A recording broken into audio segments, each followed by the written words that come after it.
holidays, and thanks for joining us as always here on the Roadrunners Coaches Show. Roadrunners Coaches Corner, the show where we get you caught up on MSU Denver sports. We're coming to you live as always from the Tivoli Tap House. Make sure you come and join us every Monday from 5:30 to 6 p.m.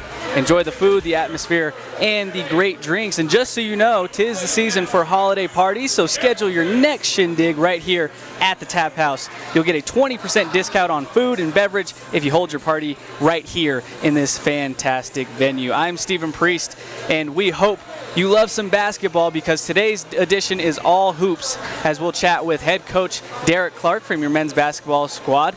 We'll talk to him about his 6 straight wins and how the coach has got his boys doing so well to start the RMAC season. We'll also have on head coach from your women's basketball team, Tanya Haave. She'll let us know what's behind that 3-game winning streak her ladies are on and how she's getting stuff going for them this season. And lastly, we'll finish up with Andre Harris, center from your men's basketball squad. We'll talk to him about his great start to the season and how he's helping the guys keeping it strong through this great start. But before we get to all of that, it's time to look at what was occurring in this past weekend of Roadrunner Sports. The indoor track and field season opened up this past weekend in Golden for the Colorado Mines Alumni Classic. All-conference jumper Sarah Hughes hit a mark of 5.05 meters in the long jump. Junior Julian Delaney finished 4th in the 60-meter dash, while junior Randall Williams placed 6th in the 400-meter dash. And to finish things off, the men's 1,600-meter relay team earned the 5th spot after posting a time of 3 minutes and 40 seconds. Now for some hoops, and we'll start with women as they took on Regis University on the road. The Rangers built a 16-point lead on the shoulders of Majesty Robinson, who scored a team-high 18 points. The Roadrunners would rally. Georgia Ordorf scores 21 points to get her team within 4 with 27 seconds left, but the red and blue couldn't hit on their final shots to force overtime. MSU Denver falls 67-62. Head coach Tanya Haave's squad would rebound the following night, however, blasting the Eagles by 20 points in Chadron, Nebraska. Junior Janae Squires-Horton couldn't be contained, racking up a season-high 27 points, 15 of those coming from beyond the arc. The win improves the Roadrunners' conference mark to 3-1 on the season. Now, for the men, they found themselves in a dogfight with the Rangers at the Regis Fieldhouse. Regis' Dexter Cienco led the home team, scoring a team-high 18 points. Andre Harris kept his team close in the first half. Into the second half, and the Rangers take a 14-point lead before head coach Derrick Clark and his squad rallies back. This dunk by Harris gives MSU Denver the 70-67 lead, but the Rangers answer back with a 3 by Troy Anderson to tie it right back up with 27 seconds remaining. The Roadrunners holding for the last shot. Moeller takes the shot, no good, but Harris is there for the putback and the lead.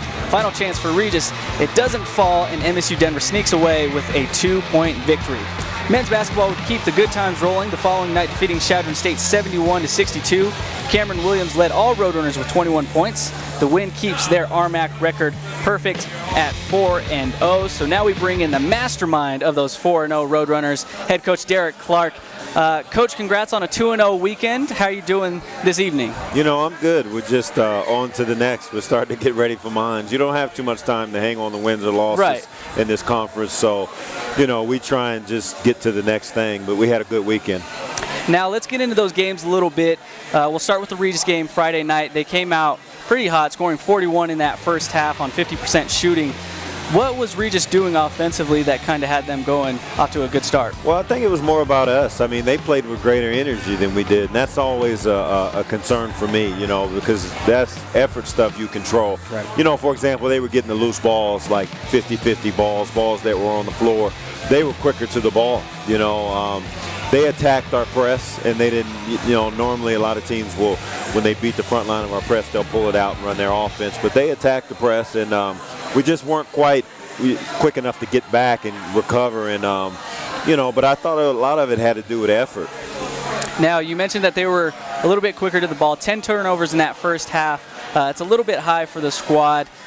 With this team, do you still feel like they're trying to figure each other out? I mean, you still have some turnover from some seniors from last year. Does it still feel like they're trying to find that chemistry? Yeah, you're right. We are a little high on the turnovers. But I think, you know, the thing about our team is we play a lot of guys. We can play 9 safely. And, you know, so sometimes the subs is like a revolving door, you know, and I like to use a lot of subs to keep the energy up. And, you know, that messes with the chemistry a little bit on the offensive side of it. We just need time, you know, just a little bit more time together. Now, into that Regis game still, you go to the second half, you guys are down by double digits, but they never wavered. You come all the way back, get the lead with 4 minutes to go. What changed for your squad to find that rhythm and break through? Well, I lit a fire at halftime in the locker room, just for that thing about just effort, you know, coming out with just more effort than them, you know, and I challenged our guys to do that. We started getting some stops, and it's crucial for us getting stops because we're so good in transition, you know. So we got loose a couple times in transition, and then they had the turnover bug in the second half. We were able to turn them over, you know, by you know, when we get made baskets, we're able to set up our press, and they had a hard time going against our press. And you know, make no mistake, when you start scoring, it does energize your defense, although I don't like that, you know, but it does get you going a little bit, and we took better care of the ball as well. Now the Rangers, even though you guys make a comeback, they would tie it up with 27 seconds left, hitting a three. What'd you draw up for that last play? And Andre Harris, was he in that play to kind of get into that good position? Well, the whole thing about that scenario is when you know, we wanted to take the last shot and not leave any time on the clock. So at the very worst, if we didn't score, we were going to go into overtime. Right. You know, you don't want to make a fatal error and leave too much time on the clock should you miss and they rebound it. So that was the first thing we talked about. In those situations, the biggest thing is it doesn't matter what the play is, you have to get a shot. You know, you have to get a shot off. And we put the ball in Peter's hands, and we had a lot of guys that could have that last shot.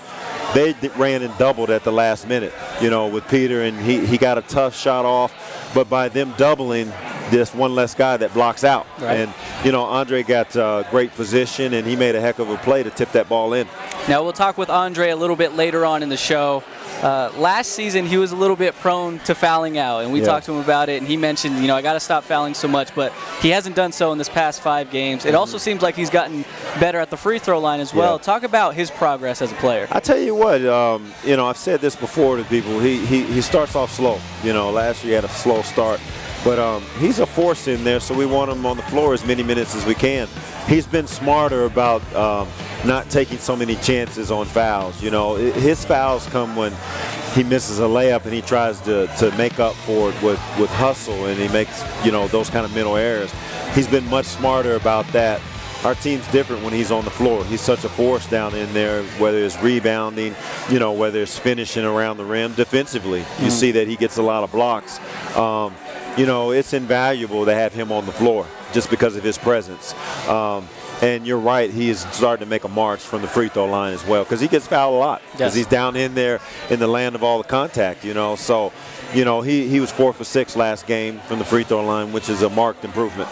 Now, we always hear the term, you know, Roadrunner basketball, play, you know, Roadrunner basketball. With a win like this, how does that help shape these players into figure out how to play the style that you would like to play? Well, it's like anywhere else in the country. You know, how do you get confidence and how do you get the buy-in to your system? A lot of times it comes from having success and winning games. You know what I mean? It's indisputable, you know, when you say, hey, when we play this way, good things happen. And then when you start getting the W's that pile up, you know, it helps with the buy-in, you know. But at the end of the day, if you ask me, sum up Roadrunner basketball, it's just giving a great effort. We're such a defensive team, and all of our stuff is based on effort, whether it's pressing and whatnot, whether it's running in transition. You have to be willing to, you know, get yourself fatigued and play through that little window of fatigue, knowing that there's a sub coming in. And the second part of it about is play Roadrunner basketball is being unselfish. We have 5 guys in double digits, averaging double digits, 10 or more points, which, you know, that means we're sharing the basketball, and the 6 guys at 9 points. You know, so that's the buy-in, sacrificing parts of your game, knowing that, you know, everybody can get a piece of the pie. Now, last question, a little bit of a two-parter. You mentioned how tough it is in the RMAC. You're now 4-0 in the RMAC. So talk about how you feel about the team right now at this point. What do you think you can still improve on? And then you got Mines obviously this weekend, huge rivalry. Talk about that one a little bit too. Well, I'll tell you what, we can improve on a lot of things. I think we have a lot of growth upwards. Defensively, I like where we're coming along. We're different than, say, 2 weeks ago defensively. We're starting to buy in and give a greater effort. Offensively, we got to get our turnovers down. We're about 13.5. I'm used to 9 to 10 turnovers, which is elite, you know, and we've been in that land. for a long time. So we got to reduce our turnovers a little bit. And then, the young guys that are new to our program, they're starting to understand what it is, But we got a lot of improvement. Talking about Mines, great respect for what Pryor Orser has done there. It's a great program, and it's been a big-time rivalry over the last 5 or 6 years.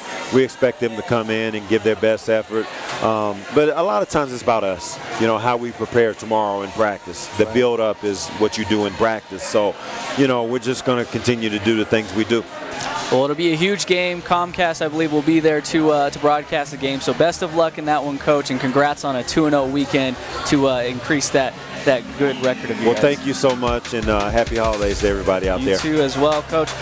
Remember, you can keep up with Coach Clark and the men's basketball team and all of Roadrunner Sports at roadrunnersathletics.com. But don't you go anywhere, as up next we continue the basketball edition. We'll talk with Coach Tanya Haave, see how her women are doing and how they got on that 3-game win streak. You don't want to miss that next on the Roadrunners Coaches Corner.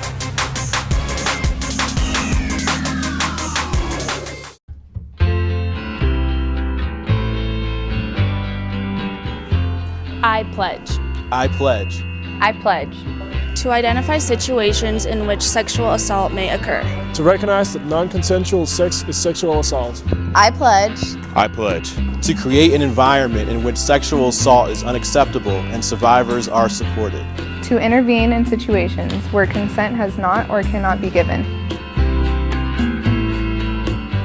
Hi, I'm Tyrone Braxton. I won 2 Super Bowl rings and was an all-pro safety. But I wanted to do more with my life. I knew I wanted to help people, and MSU Denver helped me figure out my next steps. As a case manager at the Mental Health Center Denver, I'm helping people re-enter society. And this is so much better than those 2 Super Bowl rings. I reinvented myself at MSU Denver. If I lose, I'll respond with respect. If I win, I'll back it up with humility. If I fail, I'll rise up with honor. It's tough for us to put it all on the line. Don't undo my hard work with poor sportsmanship. Respect. It's the name of the game.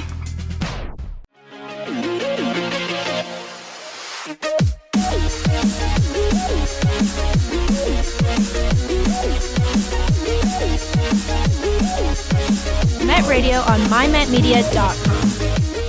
I'm Lexi Marr, senior defender for the Roadrunners women's soccer team. These teams looking for offense, and there's Marr, the all-conference defender. And you're watching the Coaches Corner. Get rowdy.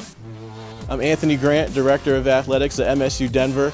It's because of your generosity and support that our athletic programs have been able to achieve sustained success and continue to be one of the top athletic departments in the nation.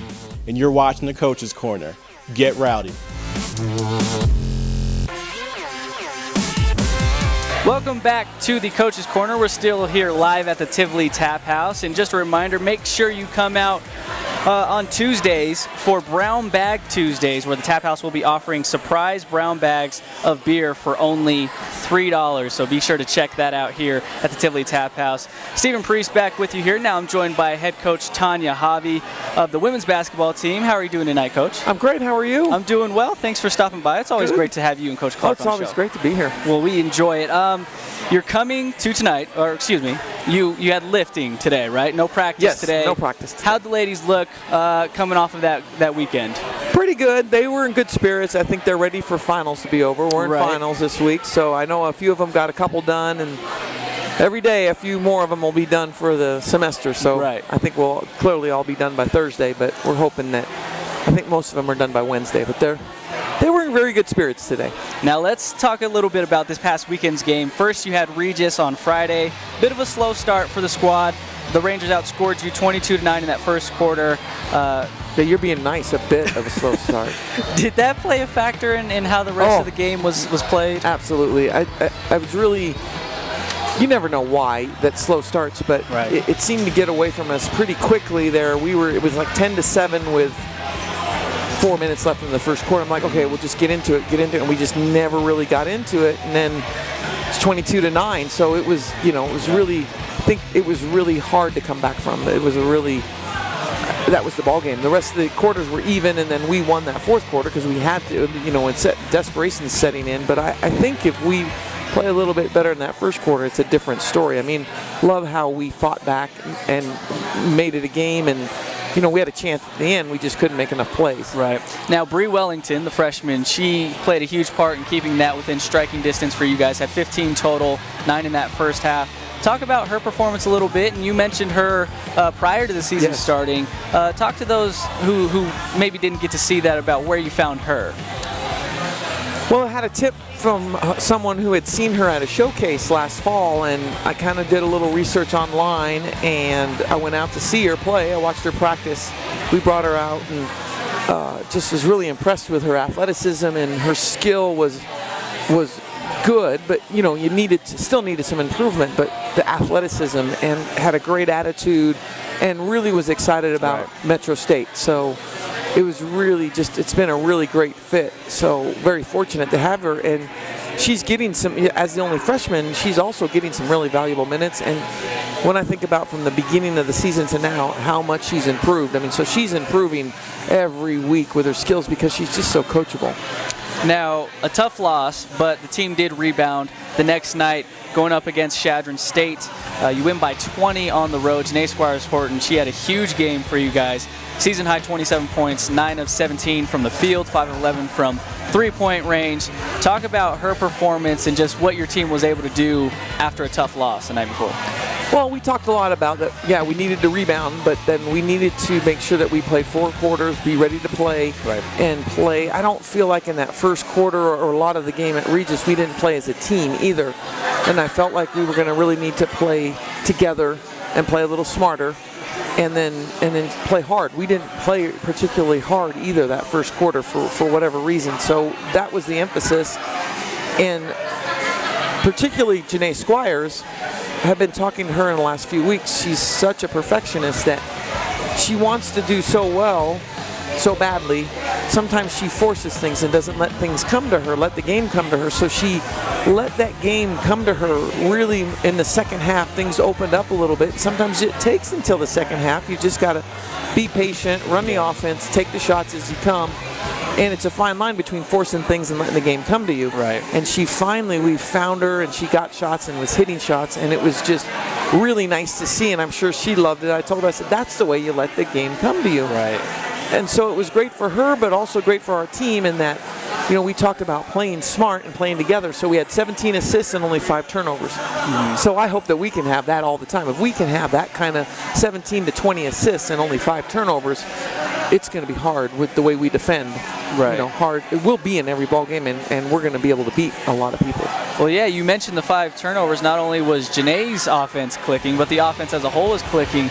Coaches express all the time, especially in basketball, how crucial it is to take care of the basketball. As a coach, Absolutely. seeing 5 turnovers, obviously that's something you probably can't expect every game, but you would love to have. But how can you kind of keep a lid on the turnover battle game in, game out? Well, we talked a lot about just playing smart, and so a lot of you, when you say don't turn it over, then your mind's kind of working so you turn it over. Right. So we're not saying that. We're just saying take care of the basketball or just play smart, and they really did a great job of that. Our whole team did a really fantastic job, led by Jalen Smith with 5 assists herself and 0 turnovers. So when you have your point guard with 5 assists and 0 turnovers, that's really good. So if we can continue that, and that's going to continue. It's always been an emphasis, but if we go 5 to 10 turnovers, our goal is under 15, but I think seeing that, we can really focus on shot selection, working together, working our offense, that we'll be able to achieve that goal. Last one for you, Coach, before we let you out of here and enjoy the rest of your night. Tied for second in the RMAC standings, with a 3-1 record in the RMAC. How would you assess your team right now, and then what maybe could you improve on as the season goes on? I think, again, consistency. I think now we've lost Emily Hardigan, our leading scorer and leading rebounder for the season. She's going to have knee surgery on Wednesday. So we're down a person, but we've talked about that too. It's like, so it's the next person up. Right. And give someone else an opportunity and give us all an opportunity to get closer together and deal with that adversity. So we're going to have to deal with her. There's some things we're going to do as a staff to help out, because she was our most physical player, most fiery player, leading scorer, leading rebounder. There are things that we'll be able to do, and the players have really stepped it up because she's been out for a while because she got hurt up in Alaska or in Oregon and didn't play as much in Alaska. So just that consistency and rebounding from, losing Emily, and we've lost another player that no one's ever heard of, that is Danielle Palmer. She was going to be in the post for us. So we're down 2 major players, but I still am extremely encouraged. We're going to challenge our team that I don't think our goals should be any different than they've ever been. Right. It just gives someone else an opportunity to step up, step in, and we can become tighter as a group. Well, Coach, we can't thank you enough for always coming on and taking out the time. Well, we do appreciate it. We thank you for all that you do for us and getting us on the air. So really Happy appreciate holidays, it. by the way. Same to you, and Merry Christmas to everyone at home also. Sounds good. Well, that is Coach Tanya Haave. Be sure to come support her squad and the men's squad this weekend, as both will be playing at home. So you want to come out to the Auraria Event Center and see them. That'll do it for Coach Tanya Haave, but when we come up next, we'll have Andre Harris, center of your men's basketball team. He's having a breakout year. We'll talk to him about that and that foul trouble. He's been doing better at that. We'll see what's behind that. Dobinson stops on a dime, now to Cortez. The Cortez beating, count the bucket, and foul. If you can't get enough of MSU Denver sports, then you need to tune in to the Roadrunner Review. Get into the game with exclusive highlights, interviews, player stories, and of course the top plays that will have you jumping out of your seat. You can catch all the action on Comcast CET and at RoadrunnersAthletics.com. Hey, nice shot! Great spot! I'm Joe Rice. I'm the Director of Government Relations for Lockheed Martin Space Systems. I transferred into MSU Denver while I was in the Colorado National Guard and after I completed my associate's degree. This was the only university where somebody actually sat down with me and helped me plan out my academic path to finish my degree and graduate on time. Reach for the stars, come to MSU Denver, launch your career. Brought to you by your #1 volume Nissan dealer, Tynan's Nissan. Come in today and choose from nearly 1,200 new Nissans. Get 0% for 72 months with no payments for 90 days. During the Bottom Line event, lease the new Altima for only $149 per month. Gives you both efficiency and performance. Looking for an SUV? Then choose the all-wheel drive Rogue at just $159 per month. Also available with optional third-row seats. Bottom Line savings at Tynan's Nissan in Aurora and Fort Collins. I'm Luisa Tago, senior guard for the women's basketball team. Great pass in, Luisa Tago with an easy layup. And you're watching the Coach's Corner. Get rowdy. I'm Andre Harris, senior center for the Roadrunners men's basketball team. Here's Andre Harris with the jam, bobbing and weaving through traffic. And you're watching the Coach's Corner. Get rowdy. So glad you're back here with us on the Roadrunners Coaches Corner. Again, we're here live from the Tivoli Tap House every Monday, so be sure to come out and join us. Keep up with everything at RoadrunnersAthletics.com. As you can see, I'm joined by our petite center of your men's basketball team, standing at 6'8", not too big, right? From DeKalb, Illinois, Andre Harris. Andre, thanks so much, man, for joining us and taking out the time. How you doing tonight? Pretty good. How are you? Not too bad, not too bad. First, we have to ask you about that Regis game from last Friday. Oh, yeah? They played you guys pretty tough. Yeah, they did, especially in that first half. Right. Built a double-digit lead on you guys in that second half. What changed for you to get you guys to claw back into that game? I mean, Coach came at us during halftime. Told us we got to change what we're doing or we're going to lose this game. We came back out second half, and then a couple minutes into it, I mean, we finally started chipping away at that score. Guys, especially the bench, was live. They're helping us out, motivating us, and then we finally got that edge and started pushing back, and we chipped it back at that lead. Finally got it tied up. We were up by 5. And then they hit a couple shots, kept going back and forth. It was tied 70-70. Right. And then Coach drew up a play, got the shot off, and I was there to rebound and put it back in. Let's talk about that last play. I'm sure that's exactly how Coach Clark drew it up, right? For those that don't know, Andre knocked in the last second putback. Was it 4 seconds left or something 4 like seconds that? left, I think. To seal the win for you guys. Talk about that play and how are you able to get into position for that game-winning bucket? I mean, offensively, I got to attack rebounds. It's my job as a center. And I saw Peter he take the shot, and my defender was kind of up a little bit. So I pursued the rebound, and luckily I grabbed it and put it in. Right. It was a big-time play. And great.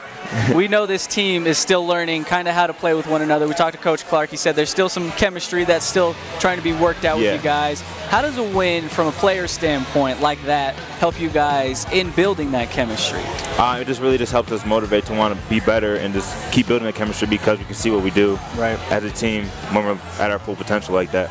Now, I got to ask you, last season, I don't know if you remember, but you had a huge game. We interviewed you on the radio, and, you know, one of the things you told me, I got to stop fouling so much. It's been 5 games. You haven't fouled out. I know. Talk about that, and then knock also, knock on wood. Right, also the free throw line.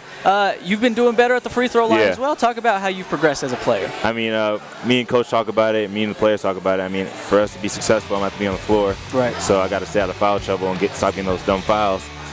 So I feel like I've done a lot better at doing that. I mean, I fouled out a couple of games at the beginning of the season, but like you said, these last couple of games I haven't fouled out, so that's a good thing. And it seemed to be working. I mean, we're 8-2 now, so I just got to keep staying out of foul trouble. It's a good trend that we hope to keep going. Oh, yeah. Just as you guys are trending up yourselves with that win over Chadron State, your squad improves to 4-0 in RMAC play, 8-2 overall this season. Give us some of your thoughts on just the squad this year. I mean, we have a guy, like 8 returning guys, so I mean we already had chemistry built up together. Right. And so we know what Coach Clark expected out of us since we've been here for a year and stuff like that. And it's a lot easier for us to be able to play, you know, together, knowing the system, and knowing what he expects from us every day. Now I gotta ask you, we gotta wrap things up, but I know you're from Illinois. Yeah. I'm guessing I know you're a Cubs fan. Go Cubs, yeah. What's your NBA team? Bulls, right? The Bulls, of course. Favorite player? Is there anybody that you model your game after? The greatest, Kareem. Okay. He's, I like that. You don't hear that too often. No, I mean, he's one of the best. Right. He's good offensively and defensively. And some really, his post position, his post defense, post moves, they're all great things to model yourself after. Well, Andre, we want to thank you, man, for taking out the time to join us. It's been a great start, not only to the year for your team, but for you as well. We wish you guys the best of luck, not only for the rest of the season, but for the 2 home games. You're the life of the party. It's always good to have you around. Thank you. I appreciate it. Anytime. Of course. Now, before we get out of here, though, we got to let you know what's on the docket for MSU Denver Roadrunner Sports this coming weekend.